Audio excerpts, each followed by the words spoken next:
Good evening. The Union budget for FY12 will revolve around fiscal consolidation, inflation control, administrative checks and inclusive growth. We do not anticipate any major rollback of indirect taxes since some concerns lurk about the pace of economic growth in 2011. Further, given the upcoming elections in key states, the government in all likelihood will follow certain populist measures. Notwithstanding fiscal pressures, we believe the budget presents a golden opportunity to the incumbent government to send a strong signal on the policy front. All in all, the budget is expected to be a mixed one with marginal positive bias.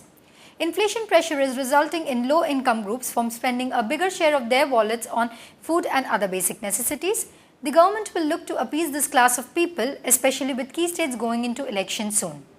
We expect an increase in personal income tax exemption limit for the low-income bracket from Rs 1,60,000 to Rs 1,80,000. The government can afford this largesse given the last year's buoyancy in direct tax collection. Corporate taxes, on the other hand, are likely to compensate for the rise in slab in personal income tax. This would mean that the industry demand for lowering the tax, removing the surcharge and reducing the MAT rate will not be met and rates will remain unchanged. The government had partially rolled back the excise duty last year but is unlikely to do so in the upcoming budget, especially when the concerns loom about a possible percentage drop in GDP growth and when the industry is in investment mode. Rollbacks in excise would be selective in our opinion. We see excise duty hikes specific to diesel cars and SUVs on the ground that it provides subsidy to the audience not needing it. Similarly, excise duty may be hiked for tobacco. To tackle rising inflation, we expect excise duties on petroleum products or custom duty on crude and petrochemicals to be cut. Certain countervailing duties may also be cut to lower value of the imported items. There is a view that service tax rate may be hiked to eventually converge with the GST in future. However, in our opinion, a better approach would be to widen the scope of the tax to include all services with few exemptions while keeping rates unchanged this year. The budget may not be able to give a roadmap on GST given the opposition from the states. The budget will possibly see announcement on an amnesty scheme to bring back to India the black money residing in foreign banks. While such schemes raise a moral issue since they disadvantage honest income taxpayers, but they will certainly help the fiscal position greatly.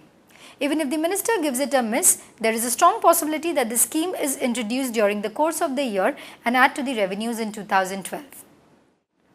We believe the government will focus on strengthening the existing scheme rather than introducing new ones. Flagship projects like Bharat Nirman, Rajiv Awas Yojana, midday meal schemes and right to education will see good increase in allocation. Healthcare is another area where expenditure is likely to rise. On the NREGA front, the focus will be on preventing inefficiencies and leaks in the system rather than big rise in allocation. It can be expected that the subsidy on food and fertilizer will continue to mount. On the oil subsidy front, we see the government tackling this issue by lowering duties rather than hiking subsidies substantially. The 2% subvention scheme on export credit is scheduled to expire on 31st March 2011. The subvention will either not be extended or will see a lower rate. Ineffective public distribution is a major reason for food inflation. The budget is likely to allocate funds to effective warehousing and distribution of agricultural products.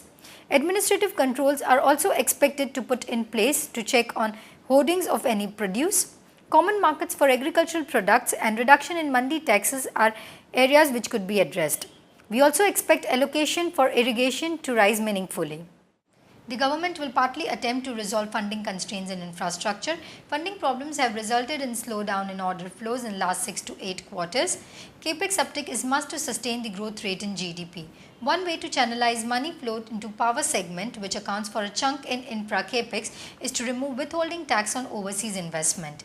There is a case to allow NBFCs and banks to raise tax-free infrastructure bond to ease funding to this sector. The revised estimates for 2011 would reveal a lower fiscal deficit when compared to budget estimates on account of higher tax revenues last year and windfall 3G auction gains. For 2012, the fiscal deficit could be around 4.725% in case the amnesty schemes is budgeted for and close to 5.5% in case of non-inclusion of voluntary disclosure scheme to bring back black money. We see amnesty scheme, agricultural focus and easing of infra funding issues as the key addressable areas which could enthuse the equity markets. A complete excise duty rollback by 2% and higher fiscal deficit target of 5.5% would be the major negative surprises in case announced. Jain Irrigation, L&T, BGR Energy, Evron Education, Jindal SAW, SBI, GSK Consumer are our top budget picks. ITC and Tata Motors could be the top misses from the budget. Thank you. Wish you have a great evening ahead.